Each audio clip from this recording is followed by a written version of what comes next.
Hello, hello, hello, hello, hello. It's Thursday, and you know what that means. A new episode of Chit Chat with Bernie Bella. Hello, everyone. How una doing? How's una doing? How's una doing? If you're on and you can hear me clearly, let me know if you can hear me clearly. If you're on, just check in and let me know, because I've had to make some changes, and just want to make sure that everything's working well. Again, I'm your host, Bernadine, and welcome to episode 9 of Chit Chat with Bernie Bella. If you're tuning in for the first time, welcome. Previous episodes can be found on YouTube, so visit the site, like, comment, and subscribe. So thanks to everyone for tuning in tonight. Also share the live, please, and thanks. And just let me know if you can hear me clearly. Let me know. Again, episode 9 of Chit Chat with Bernie Bella. It is an interactive talk show where we discuss sports, politics, current affairs, entertainment news, a little bit of gossip, entertainment gossip, political gossip, and whatever is happening in our community and around the world. So if it's a trending topic, it will be discussed as well. Your thoughts and opinions are welcome. And your thoughts and opinions, when you share those thoughts and opinion, will give you the opportunity to win the gift of the week. This week's gift of the week is the Ayaso Detox Tea, the green tea. You will be eligible to win a week's supply, so we'll touch on that later. Our aim is to have fun while discussing and learning about various topics, getting different points of view, and just enjoy yourself. So chime in, give your thoughts, give your opinion. Say hello and let me know that you're here. So as usual, we're going to start with our entertainment news, and we'll start with our musical artists preview of the week. And we're going to start with my favorite artist, or one of my favorite artists, Dexter Daps. Mr. Daps, he's got a new collab out this week with Davido and Drummer Boy. This one is called Scripture. And if you know Dexter Daps, you know this one has some raunchy lyrics in it. Song nice, has a nice rhythm, nice melody and everything. But again, it's raunchy. And then you add Davido and you add Drummer Boy. The song a go on, it nice. Song nice, bad. It really nice.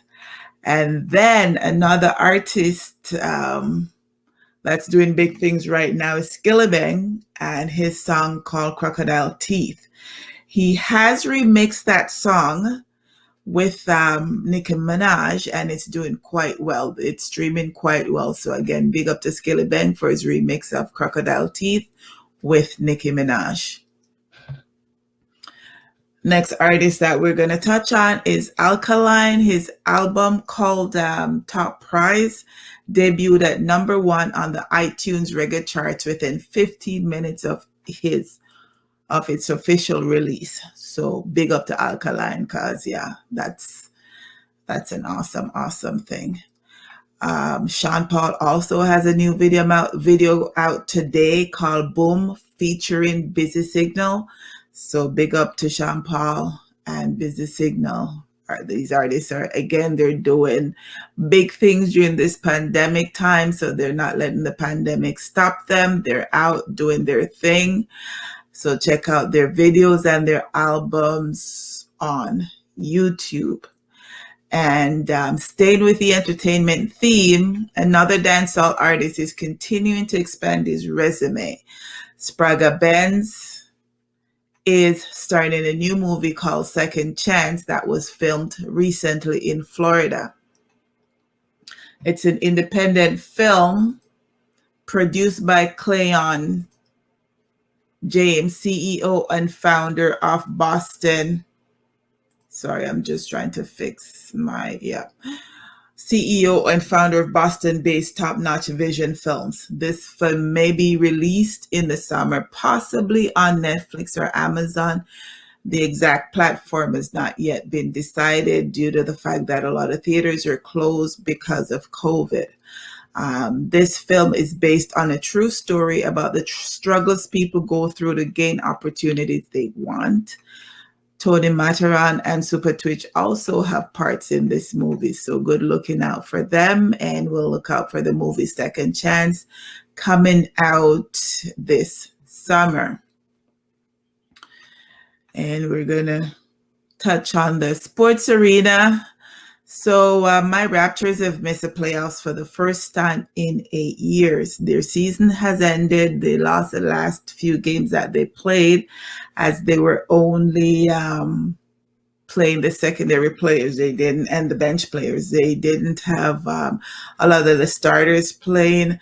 There are speculations on now regarding whether Masai remains with the team, whether Kyle will return as he's a free agent this summer. So we're not quite sure, what's happening with that. Masai is requesting a few changes be made for the next year as a part of his negotiating plan. He does not want to play another season in Tampa, with Tampa being serving as a home base. He wants to play in Toronto. The guys want to play in Toronto. They've stated that they've missed Toronto.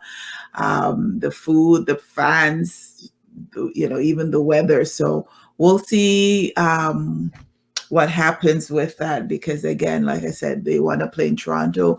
Hopefully by the time next season comes around, we'll be over this pandemic thing, and they'll be able to play here. Nick Nurse will have a very busy offseason, as he's also the coach of the Canadian basketball team as they try to qualify for the Olympics. And if they're successful, he'll also be the coach of, actually, they have qualified for the Olympics, but in order to go further, he's going to be the coach for them for the summer, and he'll also be the coach in the Olympics. So lots to look out for. So, wait to see what happens with that. The Blue Jays continue to have a winning record. They're 23-18 right now, and they're currently second in the AL East. They're playing a 3-game series against their nemesis Boston this week, and again, Boston has your ticket because Boston has won 2 of the 3 games. Last game played was today. That's not concluded yet, so I don't have the updated score for that. If you're checking in, just say hey. Let me know who is here. I see Colleen is here. Let me know if you can hear me as well. Like I said, I've made some changes to my studio, so just need to know if you guys can hear me and hear me clearly. We'll continue on to sports. The Toronto FC, they've played 5 games so far in their new season. They've lost 2, draw 2, and win 1. They're struggling to find their winning ways. So while the season is still young, they don't want to get bogged down at the bottom of the standings, as it would be a hard road to climb to get to the playoffs. So they need to start winning, and they need to start winning soon. Hey, Charisse, let me know if you guys can hear me. Let me know if you guys can hear me, because like I said, I've made changes. In hockey news, the Maple Leafs kicks off their playoff run with a game against their rivals, the Montreal Canadiens, tonight. It's the first time that these 2 teams have played against each other in a playoff game in over 20 years. So we're sending them some good luck for their game that's going on right now. It didn't start out well, as Tavares got hit and had to be taken off in a stretcher, and Montreal was up 1-0 the last time I looked at the game. As y'all know, I'm not a hockey fan, but I'm a sports fan, so always repping the local team. So as mentioned last week, Bill and Melinda Gates are divorcing, and also mentioned there's billions of dollars at stake, as they had no prenup agreement. However, the allegations that are now coming forward as to the type of person Bill Gates was when he was the chairman of Microsoft is shocking to moi. Because nothing was said back then when he was, leading the company, nothing. But apparently, one of the reasons why he was asked to leave was due to a romantic relationship he had with an employee that went on for over 20 years. Also, along with also trying and having relationship with several other Microsoft employees. This happened throughout his marriage to Melinda, right? And if you all remember that last week I mentioned that his ex-girlfriend that he was dating before his current wife, he still was dating her throughout the marriage. And it's funny because I saw on another post earlier this week where somebody wrote that to look at Bill Gates, you would think that him can't mash hands, but the man was fully a stud. So we'll see what else comes out, because as you know, time goes on, people will come out with more things to say. All right. And as for the divorce proceedings, so far he's transferred $2.4 billion worth of stocks to Melinda as a part of the divorce settlement. It's not finished yet, but it started out well for Melinda. So Colleen says she's hearing me loud and clear, and Cherie said she's hearing me loud and clear. Thanks, guys. Okay, so we're going to circle around to Ontario. And if you haven't heard us yet, which most of you have probably heard because, it's cramping our plans for the summer, well, there will be no carnival. There will be no CNE, no Caravana, no major summer events in the city of Toronto this summer due to COVID. So what that means is it gives me an extra time to work on my summer body for summer 2022. So, a pound a month as opposed to a pound a week is what I'm working on right now. By the time summer 2022 come around, girl will be hot girl summer around here. So that's, I don't know, it's just crazy. Anyways, on to the other news. So Greyhound has decided to stop servicing the rural areas across Canada. They will only do cross-border travels. So like if you're New York to Toronto, Montreal to New York, Boston to New York to Toronto, Boston to Montreal, those type of trip. The decision was made due to decline in ridership, and COVID didn't help as they were not able to make a profit, and ridership declined even further. On the bright side, Megabus has decided to expand their services into some of the areas that Greyhound will no longer be servicing. There are some parts of the country, however, that will have no local bus service because they don't have a transit system in place, and Greyhound was essentially the transit system, and Megabus won't be going into those areas. So there are some places that will not have bus services either from Greyhound or Megabus. So let me see what's being said. Anybody this summer catch with me with is the summer body? I say, Colleen, anybody summer catch you with a year summer body that? Me not blame you. I totally agree with that one. Totally agree with that one. So I've got a question. Because I read an article earlier this week when doing research for the topics. And this one kind of, I don't know, this one's kind of like, yeah. Let me see. Erica said, it's a fat girl, not a hot girl for me.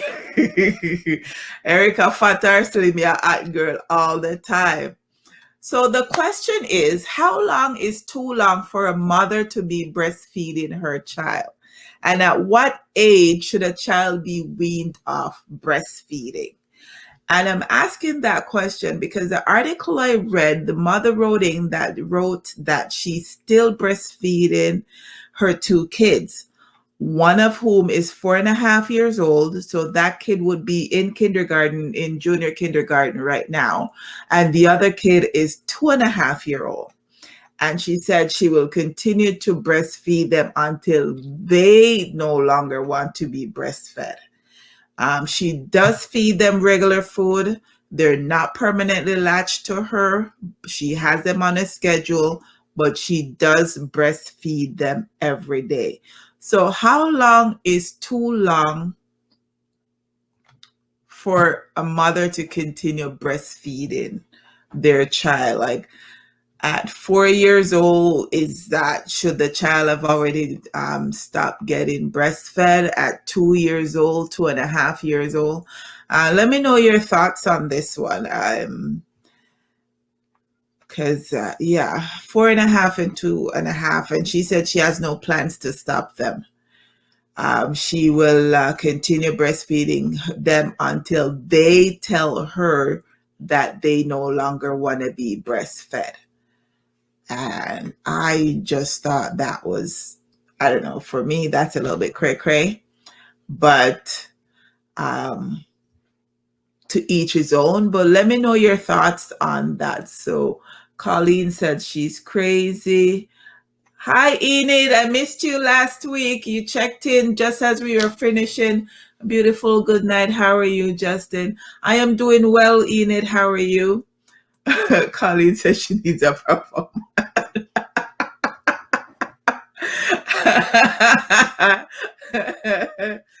Oh, Lord. Well, I don't know. For me, I just thought it was a little bit.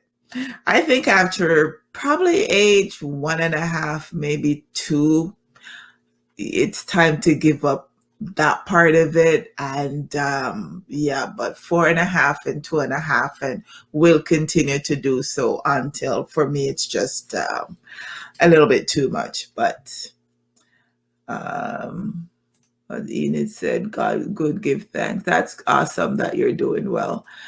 Okay, so we're going to move on to, we're going to touch COVID a little bit and what's happening with the AstraZeneca vaccine, and just give you guys a little bit of an update. So the Ontario government has stated that an announcement will be made shortly regarding the second dosage of the AstraZeneca for those individuals who took the AstraZeneca first dosage. There's a batch that will be expiring on May 31st that has to be used before then. There's also another shipment coming in that cannot go to waste. So again, we just have to wait to see what the government decides to do. Couple of the scientists and the doctors that have come on that are working in the area have stated that people need to get their second AstraZeneca dosages. I know in Spain, there was a report earlier this week that Spain's doing sample testing. And the sample testing, it's where an individual who have gotten AstraZeneca as their first dosage, those individuals were being given Pfizer as their second dosage. And so far, those individuals have not had any adverse reaction. They've been doing that. I think they did the test about almost 2 months ago. And so far, those individuals who got the 2 different dosages, they haven't had any adverse reaction to the mixture of dosage. And I know that's something that they're looking at in Ontario to do. And, again, due to unprecedented nature of the pandemic and the virus, as well as a shift in variants, because every week or every day is a different variant, B1.117, B1 point whatever, we don't know what go on. So 1 minute we hear say we have to do this, the next minute we hear say we have to do that. So right now, it's just like them a fly by the pants of them, seat of them pants, and them to know how to do whatever. So it's unprecedented times, it's odd times. So me just a go with the flow. I know Montreal will be opening on May 28th. They'll be allowing large gatherings to a maximum of 2,500 people. Their restaurants will be open and such. Ontario, there was a news conference today. So I'm going to touch on that a little later. So fingers crossed and see what happens. Our numbers are going down. The weekly percentage are down. The daily number went up to today was over 2,500. Yesterday was about 1,600, and the day before is about 1,500. But the percentage week over week is trending downwards. And what always happens is that after a long weekend, the numbers trend upwards. So every long weekend that we've had so far, Christmas, Thanksgiving, Easter, family weekend, the numbers have gone up because people have gathered with family and friends, and so the numbers they go up every long weekend. So with this being a long weekend, we'll see what happens. And also, according to Trudeau, the USA-Canada border will not reopen for non-essential travel until there's been a 75% vaccination rate in the country. So right now, Canada is at a 49% rate for those who have gotten their first shot, but about 5% for those who have gotten both shots. So 49% of Canadians have gotten one shot. Only 5% of Canadians have gotten both their shots. So we've got a ways to go before the border will reopen. They're going to review that again on June 21st. So we'll see what happens with that and go from there. And our illustrious premier had a press conference today. And what was disclosed is that on Saturday, May 22nd, there will be some outdoor recreational amenities will be allowed. So golf courses, tennis courts, soccer, sports field, basketball courts, and skate parks will be open. I guess the golfers complained enough. Dougie decided to appease them, and golf courses and other outdoor park recreational facilities will be open. However, a gym cannot open outside, so you're not supposed to have organized exercise outside, right? He's also stated that there will be a 3-step phase to reopen in the province. Step 1 will start on June 1st. So even though the current stay-at-home order expires June 2nd, non-essential businesses will be forced to stay closed until the province enters step 1. So we will stay in each step for 21 days. And what they're saying is that once you go into each step, they're going to wait 14 days to see what happens, if the numbers go down or what's happening, before they decide whether they extend the period of time you stay in that step, or the province can move into the next step. So again, there'll be certain requirements that will be ordered to be met in order to progress to the next step. He's doing away with the color coding system, so no more gray zone or red zone. Also, based on how it's set up, it will prevent one city from opening and another city remaining closed, as the requirements are going to be provincial wide and not city based or region based. So you can't city hub, because Mississauga opened, but Toronto didn't open, and Vaughan is open, but Durham didn't open. So that's not going to happen this time. It's a province-wide thing. So the numbers have to be dipping across the province in order for the province to move to the next step. So We just have to wait and see. So Erica said, yes, the rich old man them complaints a golf course are open, right? Because that was all I heard. Oh, we need to go play golf. Oh, this and that. And that was all I was hearing. Golf courses are no open. So now they can go play golf. Now they can play golf. So the corona numbers for this week are as follows. In Canada, 1.34 million people have tested, 1.26 million have recovered, and we've had just a little over 25,000 deaths. Worldwide, 164 million people have been tested, 100 million have recovered, and 3.41 million have died. Ontario numbers are as follows. 515,000 tests have been tested, 483,000 have recovered, 8,525 people have died. And in Jamaica, 47,479 people have been tested, 23,410 people have recovered, and 878 people have died. So those are the COVID numbers for this week. Erica says he removed the color zone, but bring in 3 steps, same damn thing. Yeah, Erica, but at the same time with that, I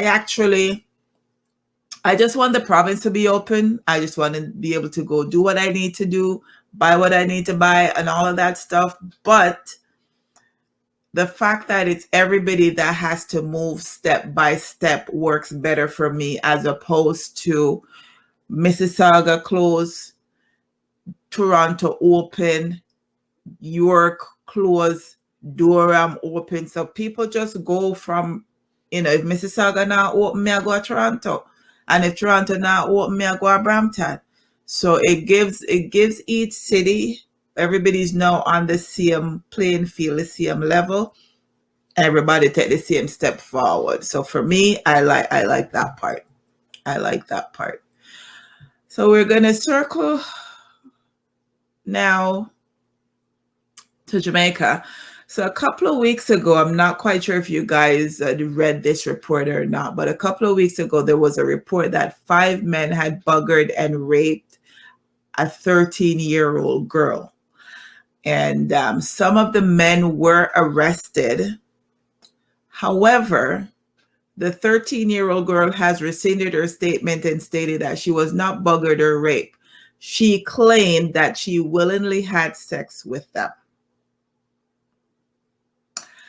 Now, if the age of consent in Jamaica is 16 years old, she cannot legally give consent to anyone to have sexual relationships with them.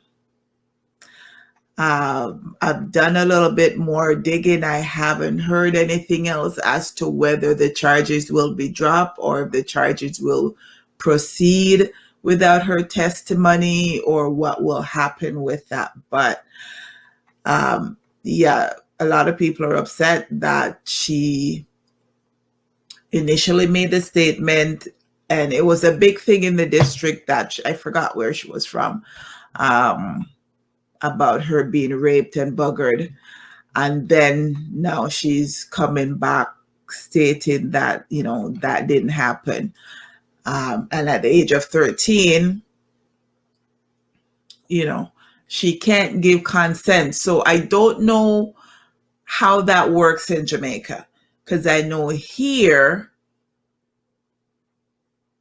even without the victim's statement, charges can still be leveled. They can still be taken to court. They can still be charged and convicted of statutory rape for having sex with somebody under the age of consent. It doesn't matter whether they claim that they willingly had sex with that person or not.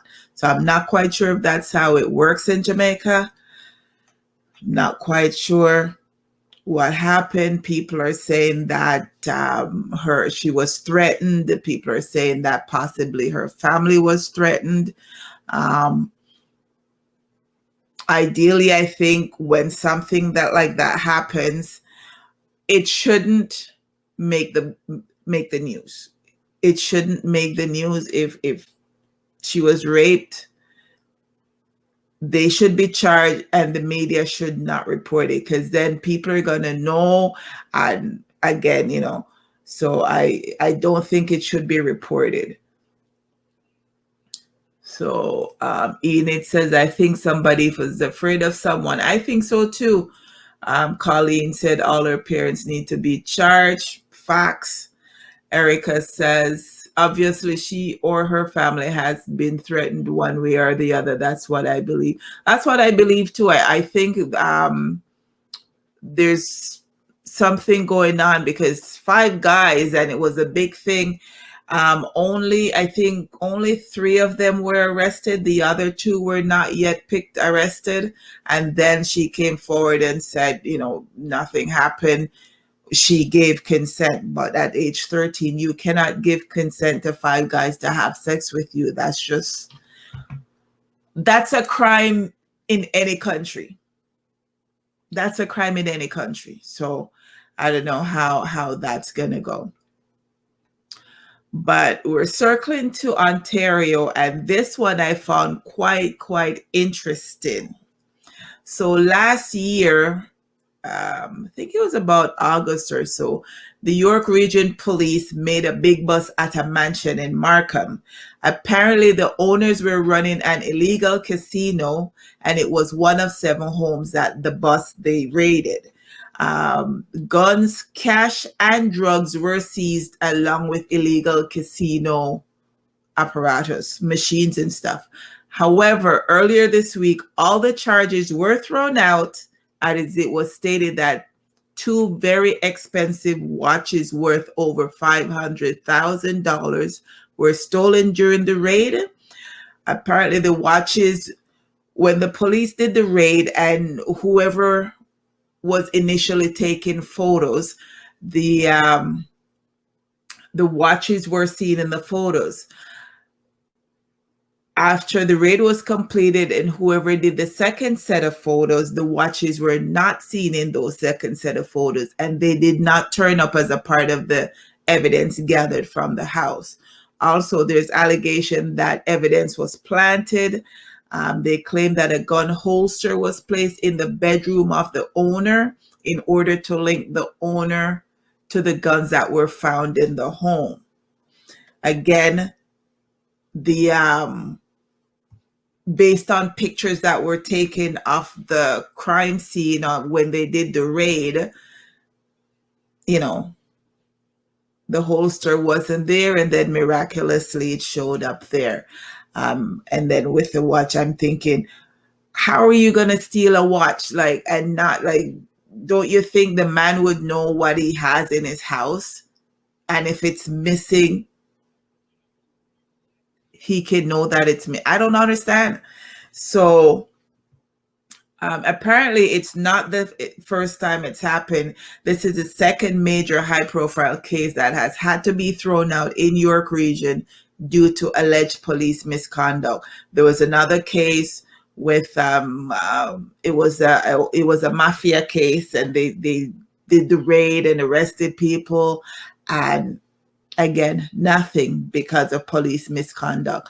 So there's now an investigation into what went wrong and who stole the watches and see. So let's see if anything comes out of this, and if anyone gets charged, if any police officer gets charged, or if they just hush it up.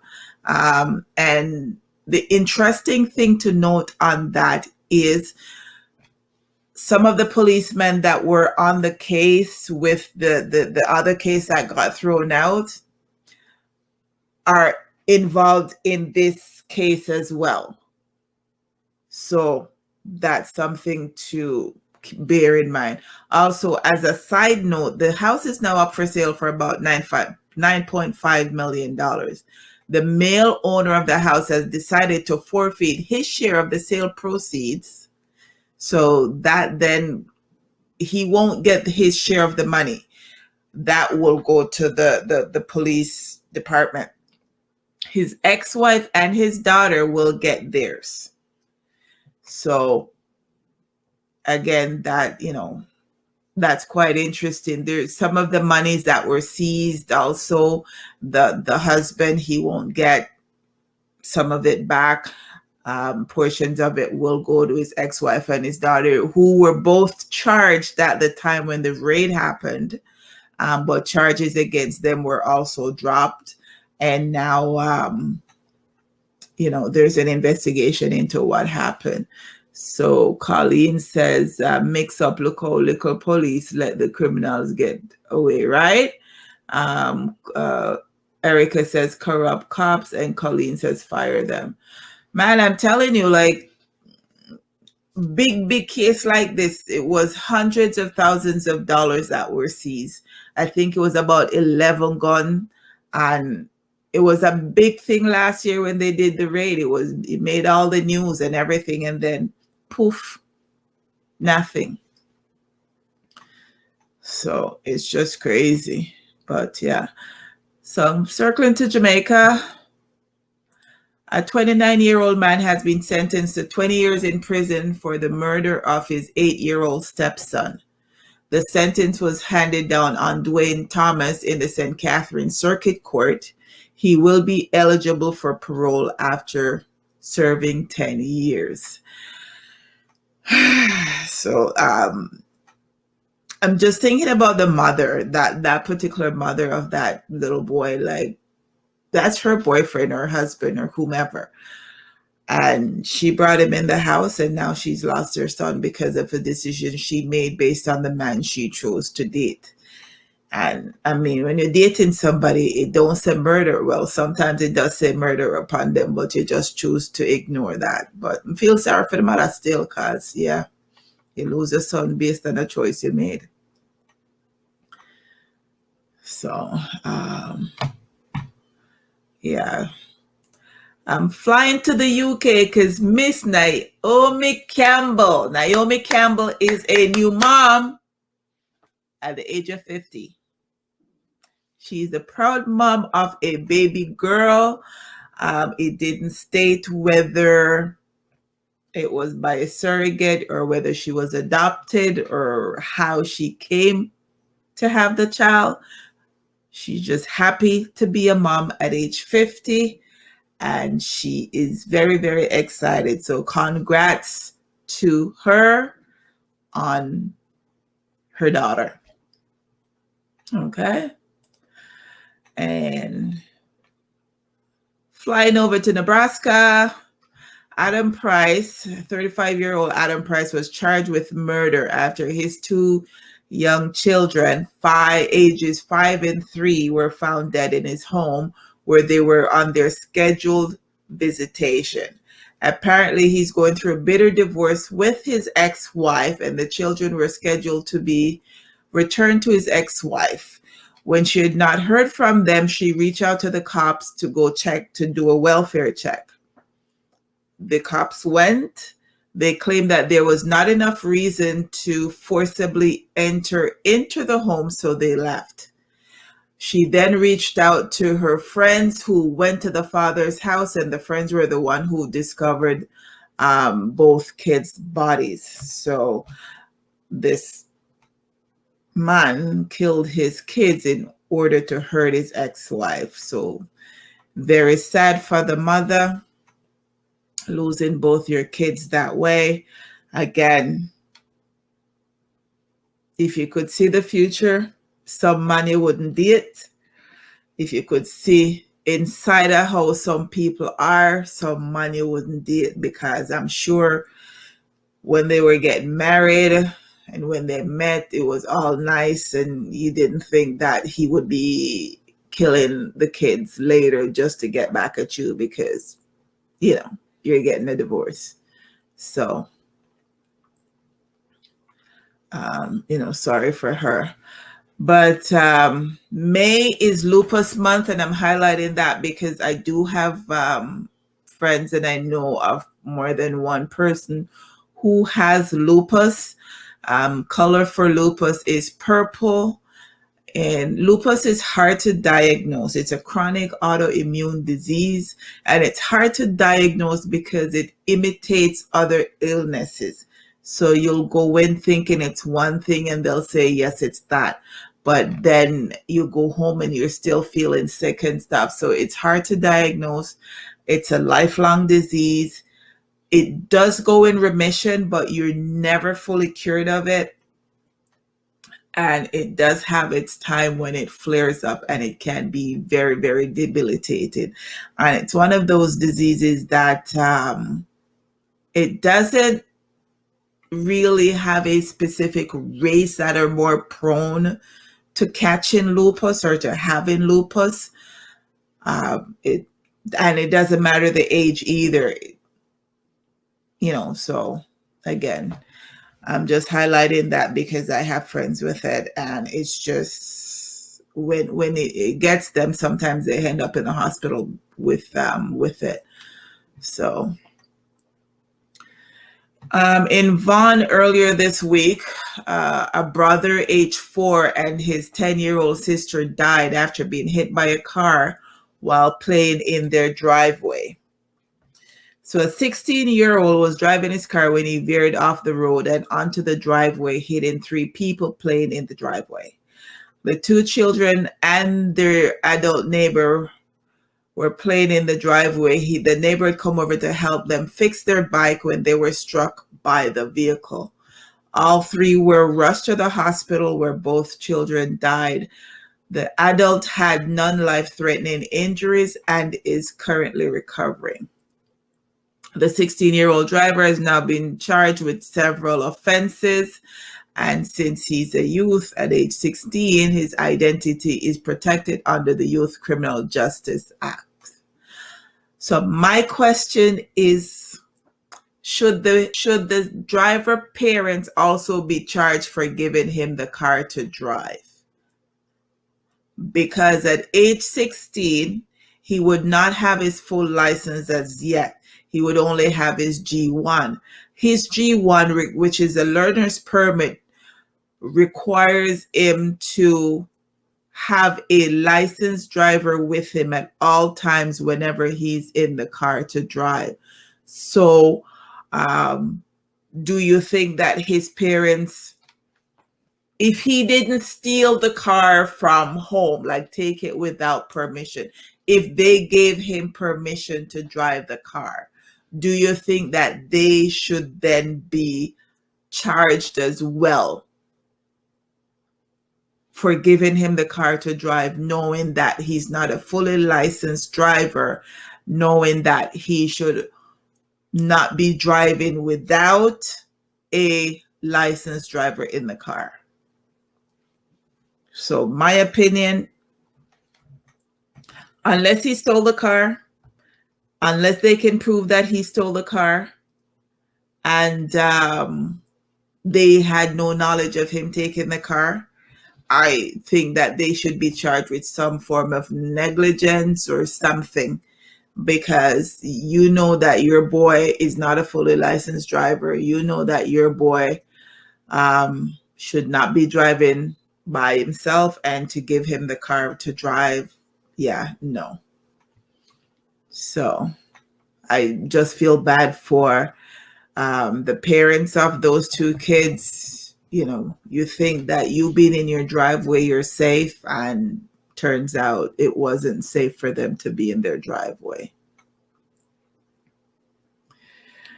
Why is it hard to say, Enid? What would your thoughts be on that? Why would you think that,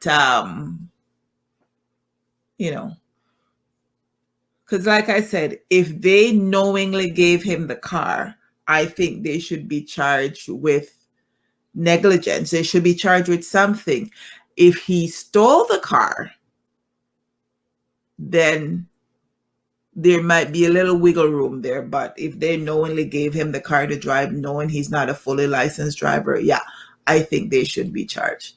So Colleen says, yes, the owner of the car needs to be charged. Look how far him drive, go kill the children. So sad, And he, according to the news report, he veered off the road. So I don't know if he was driving, lost control, didn't stay on the road, and went into the, made the turn onto the driveway to try to slow down the car and hit these three people. So yeah, I'm feel bad for the parents of those two kids. Imagine, it's hard enough losing just one child, but to lose two at the same time, and especially when they are somewhere where you think that they would be safe in your driveway at home, right? So yeah, I feel bad for them. Yeah. Okay, so this other story. So imagine going out to buy diapers for your 5-month-old daughter and never making it home. So the guy in the photo, his name is 23-year-old Daniel Guerrero. He died at the scene of a car accident on Sunday evening while purchasing diapers for his 5-month-old daughter, Alyssa. His fiance said he went home and he just never came back. She was calling him and he always answers, and this time he didn't. The driver of the other car involved in the crash also died. Apparently, according to witnesses, witnesses told authorities one of the two cars appeared to be street racing leading up to the collision. So there were two cars, a Dodge Charger and a BMW, were racing when one of those cars hit Guerrero's vehicle. So the man very much about in business. Two careless people are race on the streets, lose control, hit him, and he died on the spot, and the driver of the other car died on the spot as well. When you're driving, you have to drive for yourself and drive for everybody else, and at the same time, you can't even drive for everybody else either, because you just never know what's going to happen. You just never know what's going to happen. So Enid says, yes, I think you're right. They should get charged. And that's going back to that story of the parent being charged. Yes, they should. So the lovely beauty that I have on screen, she is Miss Jamaica Universe 2021. Her name is Michael Simone Williams. She was in Florida this past weekend representing Jamaica in the Miss Universe 2021 pageant, and she finished in the top 10. I don't watch those pageants much anymore. I may flip onto it occasionally, but she did well. She answered her question well. Out of a total of 74 contestants, she made it to the top 10. Some people would say that she should have been in the top 5. She was robbed of that. Who knows? All I know is a pretty girl. She entered a contest. 74 people. You're in the top 10. Kudos to her. Mexico ended up winning that competition. So Miss Universe 2021 is Miss Mexico. Miss Mexico. So Mr. Beanie Man. I don't know if y'all remembered, but late last year, November, December, he was arrested and charged for breaching the Disaster Risk Management Act. So Beanie Man was fined $150,000 after he pleaded guilty to breaching the Disaster Risk Management Act. He was charged in December for hosting an illegal party in St. Elizabeth in November. He pled guilty in April and was fined on May 17th. So $150,000 or 3 months in jail. I'm thinking the man is going to pay the $150,000. Also, the judge seemed to have had to, have a sense of humor, because when they were in court and he was doing the sentencing, the judge said, Mr. Davis, You can either be the king of dancehall in this case, or you can just be the other guy. And I hope you are not the other guy. So you know the judge watch Versus because he was referencing, do you want to be that guy? So Versus was the clash between Beenie Man and Bounty Killer. So obviously the judge has a sense of humor. And as a side note, Bounty Killer stated that he will be coming out with a King of All albums this year. So we will be looking out for that, and I'll keep you guys posted to let you know when it's released.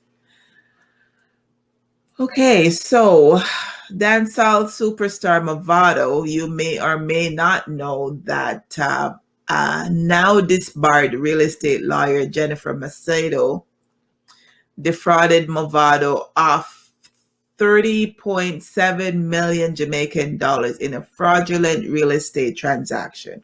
She has since been disbarred. So the story was, she was selling Mavado a property that was not for sale, that she had no right to sell. And so far, she's only paid back $8 million of the money. And it's all Jamaican dollars quoted.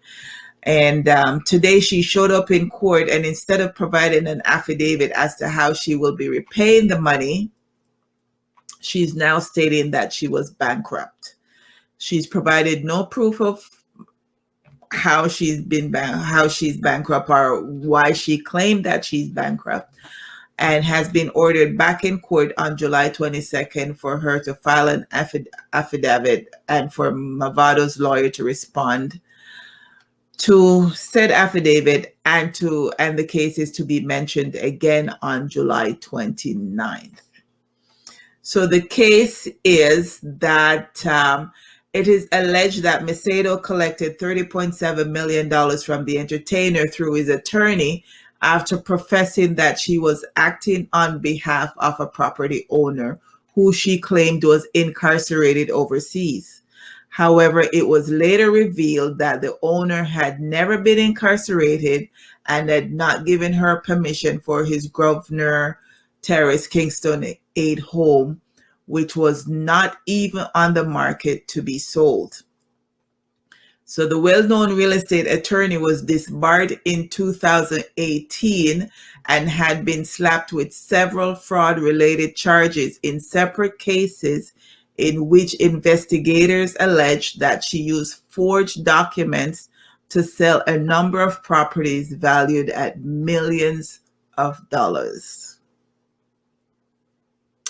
So this case has been going on for years, and she's been dragging it out and have it postponed each time she appears in court. I remember, I think it was February or March, Mavada put out a video talking about the situation, talking about her using her friends and her influence to get the case put off every time. And, it's taken so long because it's been at least 6-7 years that this has been going on. And based on her history, you would think that, one, the judges, and two, the lawyers would want to get this type of case settled and squared away so that it doesn't continue to bring a black eye to their profession. And the fact that she has been charged in more than one case. And there's some cases where she's settled those cases and paid back some monies. But for some reason, she just don't want to pay back Mavada money. So imagine $30.7 million Jamaican. Imagine the interest rate in Jamaica, which is high. It's not like here where it's like half of a percentage point. In Jamaica, it's some bad, 15-20%. Imagine the interest, all of them, the money there, if you lose all of that. Sometimes when you find people in a pit or you can't see them, don't wonder why, because she's a crook. Hey, Tanisha girl, thanks for checking in. Enid says, she's a crook. She's a legal crook, and she knew what to do and how to do it, and she did it well. She wasn't a petty scammer. She was a big time scammer. So I'm going to circle down to Hanover. So today, Thursday, a jealous Hanover man reportedly set his girlfriend on fire.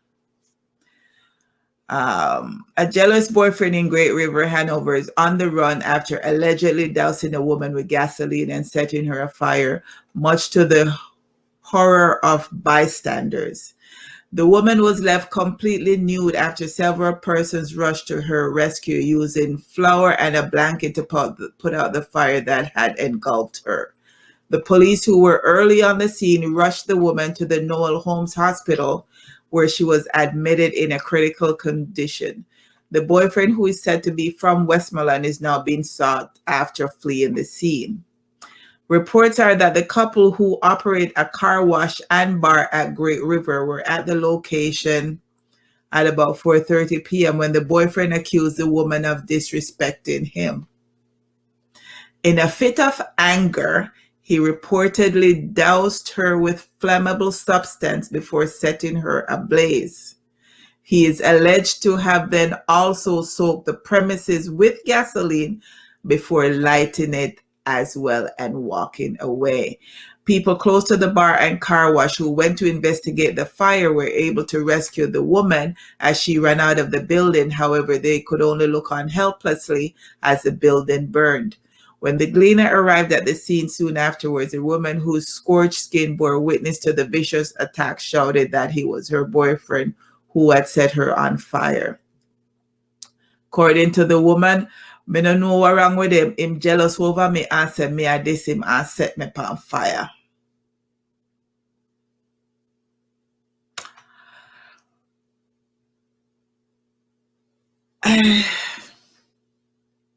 I never know if you go with that. Me never know if you go with that. Because the sad part is, the good part is that she survived. The sad part is that after she come out of the hospital, she may go back to him. Because that is just some mentality of some people. And if him can look upon her and throw gas upon her and light her a fire, that means another first time him abuse her. That means she been staying in an abusive relationship over and over, and this is the culmination of that.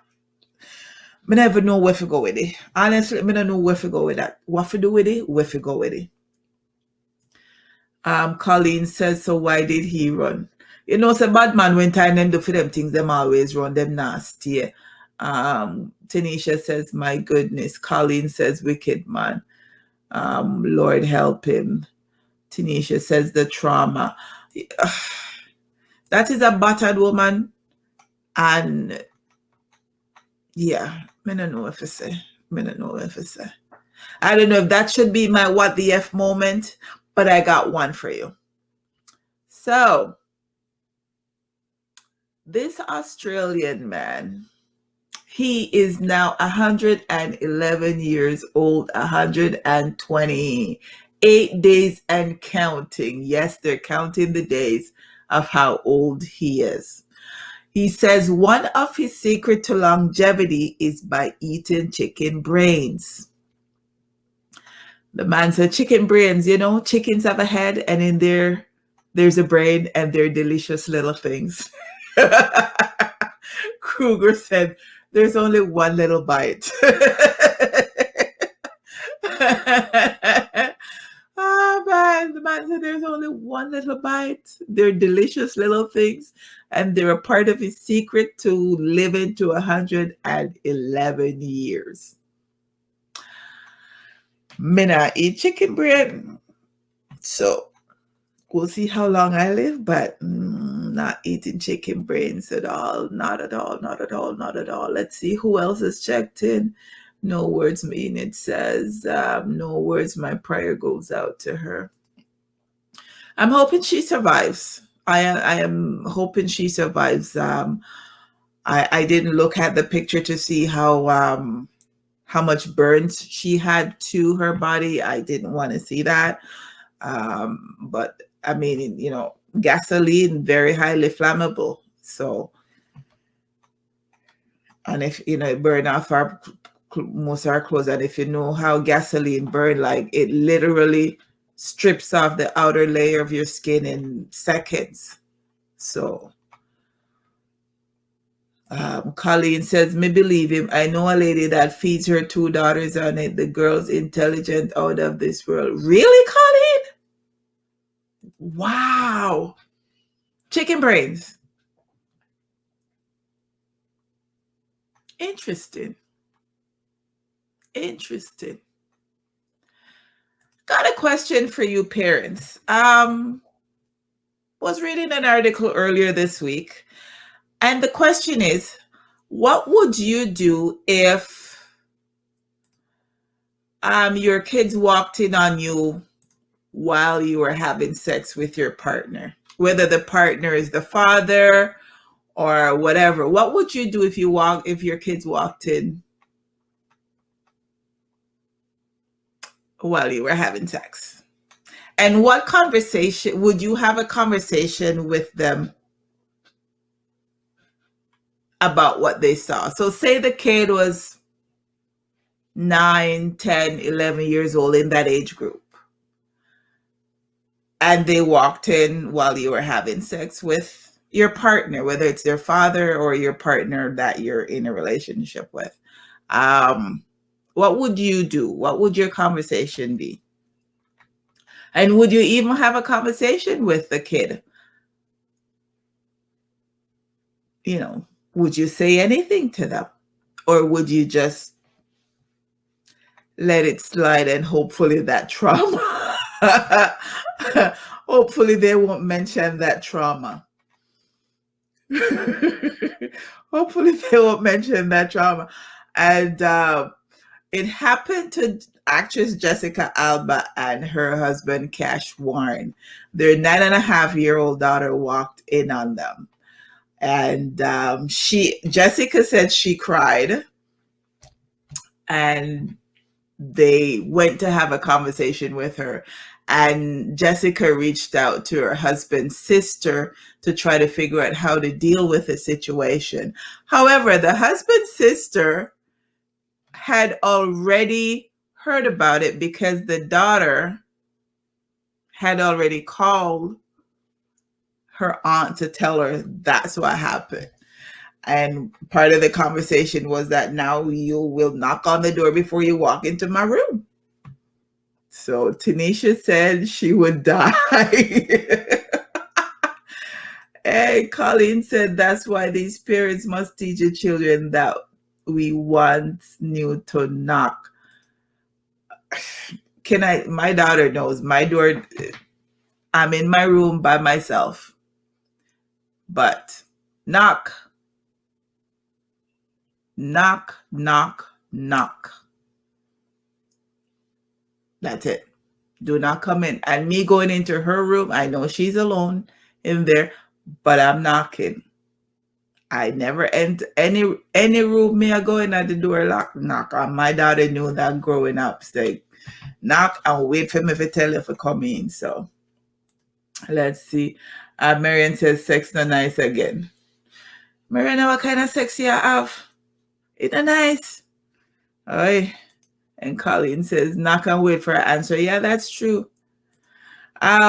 Marian, what's his name? Jesus. What's that guy that broke his dick the other day? Stigo Vibes would probably agree with you that sex isn't nice anymore because he broke his dick a couple of weeks ago having sex. Yeah, he's out of committee. Yeah, he put it out on IG and everything. So she yeah.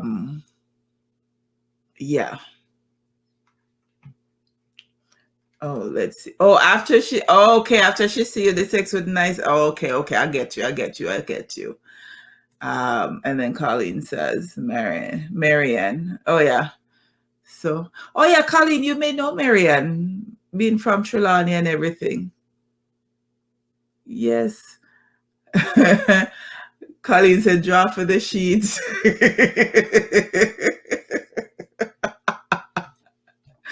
I would be mortified. I would die. Yeah, no. But yeah. I don't know. Okay, and last topic for the night. Something similar happened. Oh, Marianne, pray tell. Something similar happened to you. And you cut it. You cut it right where it happened, or did you continue? Did you continue when it happened, or you just said me done? Right, that's not me done.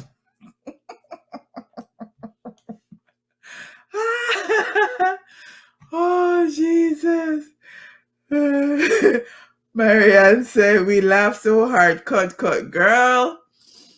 I would have been cutting right there too. I would not have been continuing. I would have been cut right there. Me, we done. Right, Essa? Right there. Oh Lord. Yeah. So my other topic of the night is I may be dating my brother. What would you do if the guy you're dating turns out to be your brother? What would you do? What would you do? And it was your Mary, and it was your son. Oh Lord, your teenage son. You scarred the boy for life. Marianne, you scarred the boy for life. Poor soul.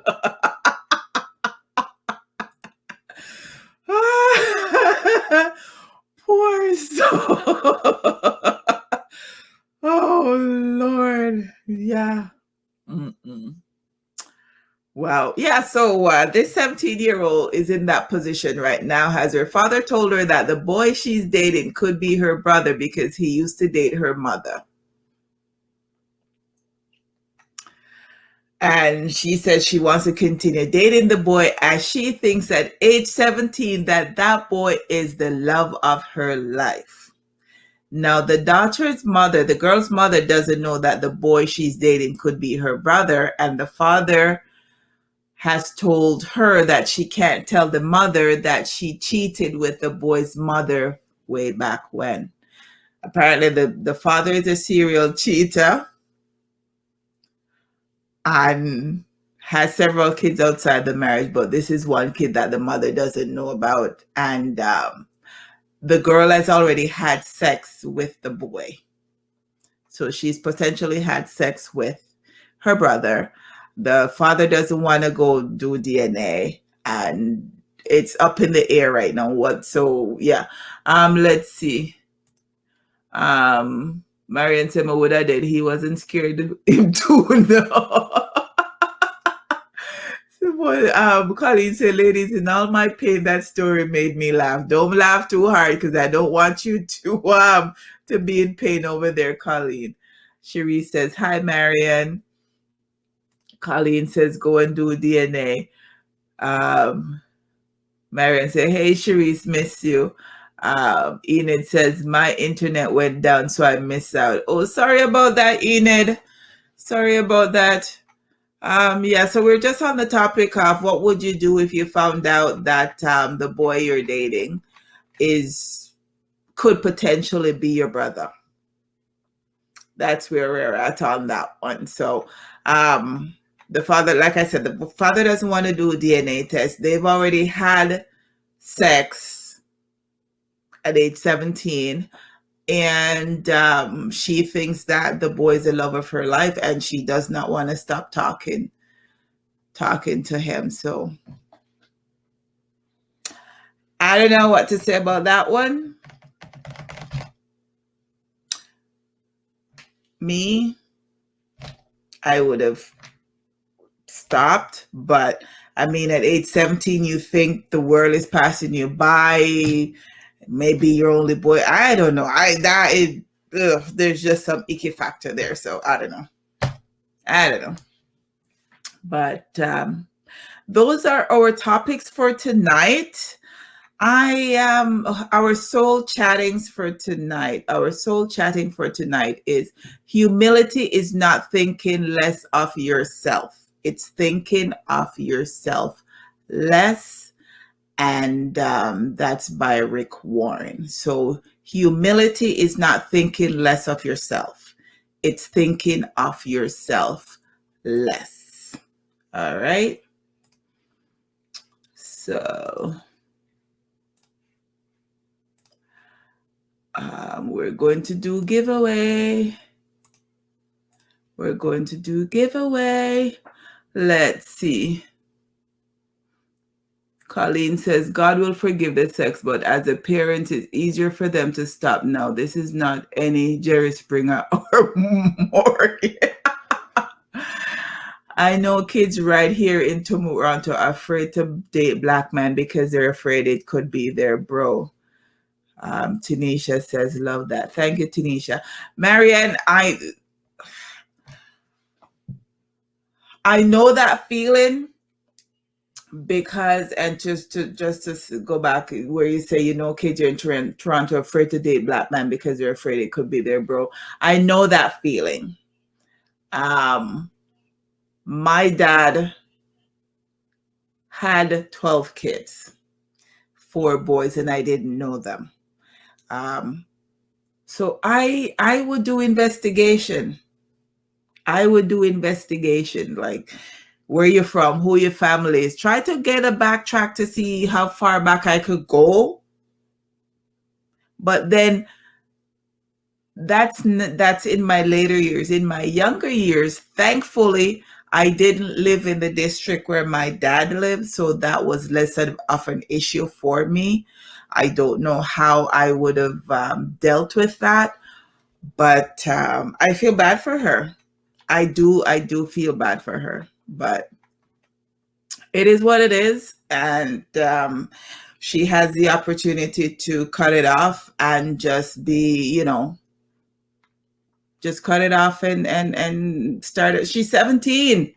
Like at age 17, you know, you're still young. The world isn't ending, but you don't know when you're 17, you think it is what it is. But it's time for our giveaway. And our giveaway this week is a week's supply of the ISO Detox tea. So what this tea does, it helps to clean out your inside. I take it daily. I take it at night so that when I get up in the morning, I can flush my system. It embarrassed me a couple of times on the road, right, Cherise?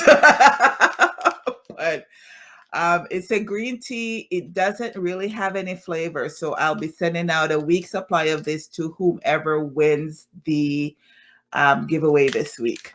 Also, Colleen, yours from last week is in the mail, so you should be getting that shortly. I sent it out in the mail. So for all of those who commented during the program, you have automatically been entered into the draw, and I will now do the draw, and we will see who wins, and you will get the tea.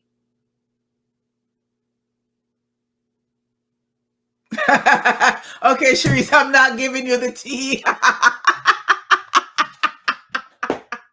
Sharice, you are not getting the tea. You are not getting the tea. So call me mistake him up. Me now give you the tea. Me a draw again.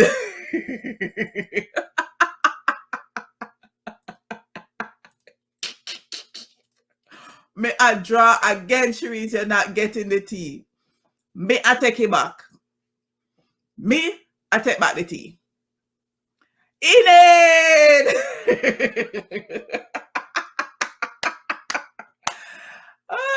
Congratulations, Enid. You are the proud winner of a week's supply of the Ayaso tea. Menagi Sharice me tea. Sharice, you're not getting the tea. Enid, message me an address that you would like for the teas to be delivered to you, and I will put it in the mail over the weekend, and you will get it next week.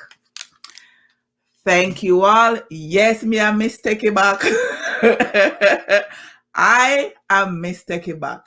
Thank you all for tuning in, for spending your Thursday night with me. Once again, see you next week, next Thursday, 9 p.m. Same place, same time. Have an awesome long weekend.